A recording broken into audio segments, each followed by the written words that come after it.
the one, the only, Bencio.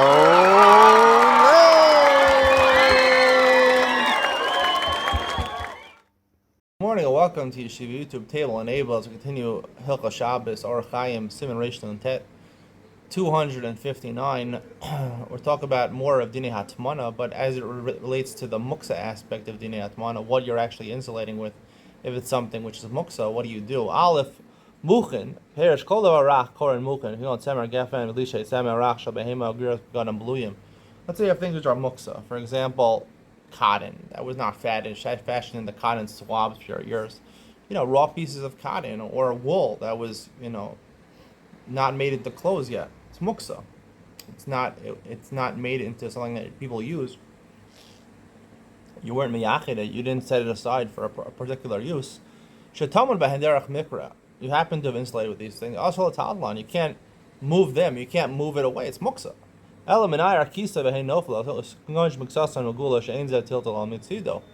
What you can do, if the lid of the pot is sticking up and on the lid there's some pieces of wool or something like that, so if you can get to the lid without moving the things, you can pick up the lid and they'll fall off. That's tiltul min hatzad, which is mutter in cases of tzorach when it's needed. If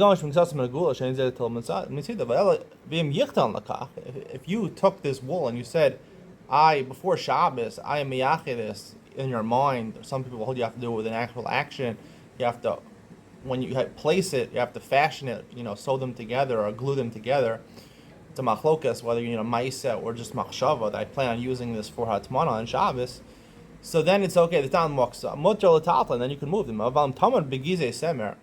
Let's say you took shearings from a sheep, right? A big piece of wool. Afil lo yichlan l'kach mutter l'tatlan. That's considered usable, right? Because after a big wad of sheep wool, use the cover for a blanket. That's only if you don't plan on selling it. I'm not some la'otzer l'schora. If you put them in your store as you plan on selling them, strichin yichud, then it becomes muksa, because even though it's considered an item, it's considered a usable item, but since you're designating it for business is mutter, it's not mutter on Shabbos, so it's muksa for that reason. I'm not some taman behen beli yichud. If you use them without making them not muksa, menayar kisa ve'en noflas. Again, the same thing. You'll pick up the lid, let them fall off. The hainu lomar shenot al kisa akdera sheish taras kli aleh. The lid is considered a kli. Va'afal pi shehem aleh lo ichbas lan lanasis bas lahem. You might think it's called a basis l'davar asa. We'll talk more about this. It's a base. A basis is something which is holding up something muksa. The basis itself becomes muksa because it's a base. Here, it's not a base. The wool that you're insulating the pot with, you're not using the lid as a base. You're doing it, your purpose is just to insulation. It's not that the lid should be a support for them, which it happens to be, right? It happens to be a coincidence. It's not called a basis. For example, in a similar example, you have stuff in your freezer, right? And some of them are frozen, you can't use muksa, and some of them are not. You have ice cream in there. So even though, let's say the ice cream is on top, the frozen meat is on top of the ice cream, that's just derech mikra. You happen to have put it there haphazardly. It's not considered a basis unless you plan. This should be a base of support for the top thing. Some people, they used to insulate it by putting rocks and bricks around the pot.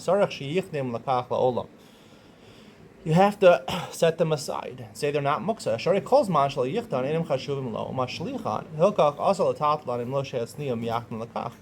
Rocks are invaluable. They're not worth anything. They're not worth any money. If something's not worth any money, it's called muksa machmas gufo. It's considered muksa. Or bricks that you're not going to use to build with, again, it's considered muksa machmas gufo. So therefore, if you can't use those for atmana, if you're going to have to move them because it's muksa, unless you either with your machshava, either your thoughts, or through an action, you said that you plan on using these things for atmana, in which case they're considered mukhan for Shabbos, not mukta, and you can move them when you want to get to your pot. Gimel hatomid bekupa malaya gize semer sh'asal hatal. Let's say you're tomid in a box. The box is full of these pieces of wool, small pieces of wool that they're muksa.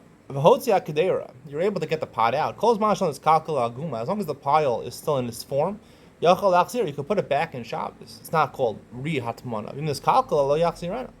However, if there's so many pieces of wool that when you take it out, the pieces on the side fall into the place. There's nowhere to put it back in, like the way it was. You can't put it back. The reason you can't put it back is rechoshesh, you're going to move it to make space for it. You could take it out with having in mind that it probably won't ruin the place where it was. We're not worried that you might come to put it back and then move it because that was your das. Even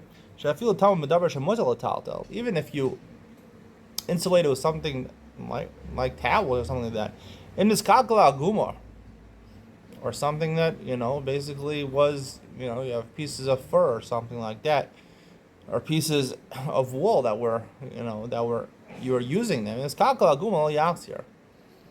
If you take it out and then the pile and the opening is ruined, you can't put it back. Because you're gonna have to move it to the side and then put it back in. And imsa kamish tom b'Shabbos. It's a separate problem.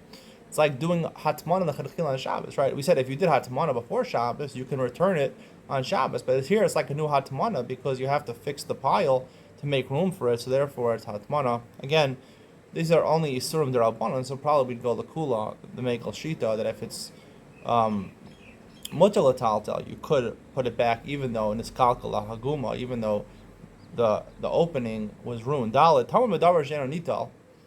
You insulate it with something which is moksa. V'kisa pia b'davar hanital. However, you cover the top with something which is not moksa. Megala kisa oches hakdeir amotzia. Now you want to get the entire pot out. So what you can do is you can take off the lid, right? And then you can hold it to the sides of the pot from the very top and bring it out. That's okay. Because you can get to it. And if you're metaltal, the things on the side, it's only tiltal menatzah, which says, okay, hey, the opposite. On top of the pot, you put something muksa. If a little bit, let's say the handle of the pot is that you're able to get to, so then you can take it and you can put it back. You put it back, there's no problem of putting it back because whatever's on the sides of it is not muksa. If you can't take off the lid of the pot, it's completely covered. You cannot move the muksa to get to that with your hands. Let's say Yom Tov falls out on Friday.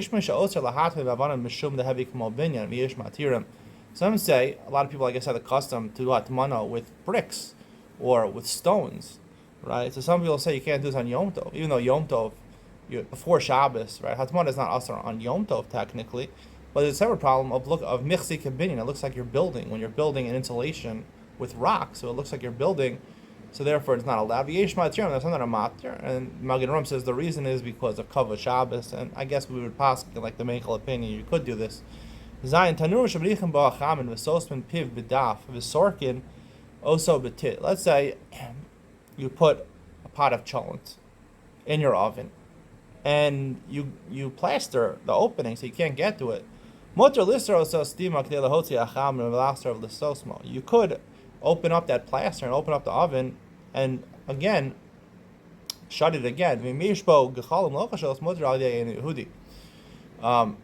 Again, we talked about this earlier. We'll talk about it in a second. The Ramah talks about it because if you open up something which is sealed, the air might get in and ruin the top shield. But here we're talking about chamin. We'll see that are already in a special called sarko. They can't be cooked anymore. And therefore, it's not a problem. The only problem is whether it's considered a malacha of opening toner which is plaster, and the answer is no. Just because it's plaster does not make it. It's not called like you're soser, like you're destroying something, because it's plaster. It's meant to be open. You just happen to close it. However, if there's coals there, right, in which case the air comes in, they might light up the coals, which is something called a davar she'eno miskaven, or it's called a psik reshe. It's probably going to happen. There's a 95% chance the coals are going to be lit up, and you'll violate the havara. Then you can use an Eino Yehudi, you can use a non-Jew, because it's not definite. It's a psik resha. It's not the same thing as a vadayin. It's a psik resha. It'll probably happen. So therefore, you could do it amir al-akum. You could do it. You could tell a non-Jew to do it. Hagav yeshmach mir shal istar stimos hatana ratuach b'tid al yei Yisrael. Some say just to open up where there's no coals, just to open it up. Where we said there's no problem. The Shulchan Aruch said if you have a katan, it's better to do al yei katan.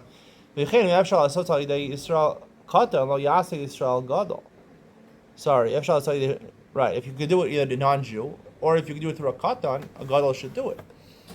V'imiev shar, because it's a little domek istira. That's why the Ramah says somewhere machmir. V'imiev shar yasa gadol al yidei shina ksas If there's no katan, there's no non-Jew, then a gadol could do it by doing a little bit of shinoi. Maybe you take like a knife or something like that and take the plaster off as opposed to just ripping it open. Actually, no, venerally, a shinoi again makes the problem of nira kastira, which mixi kastira, which is a derabanan, looks like a malacha. That takes away the problem of shinoi, and we'll see in various halachal Shabbos shinoi works for that. Venerally, hadam mutal achzar v'listam atan or hainu biyom. You can only do that to open up the oven and close it again. That's during the day of Shabbos. The kvar kol hagderes mevushalos kol tzarka, and everything, all the pots, the chalons are already cooked completely. Ava balayla samach latman also. If you put it in the oven right before Shabbos and then you seal it and you want to open it Friday night, maybe they're not completely cooked. You could open it, but you can't close it because you're causing it to cook further. Even through a non-Jew, it's aser. Because, like we explained in Simon Ration and Gimel. Now, it's a little unclear. What does it mean? Does that mean that it's not Michael ben Drusai, or does it mean that it's Michael ben Drusai, but it might further the cooking and make it taste better? And stomach v'yafalo.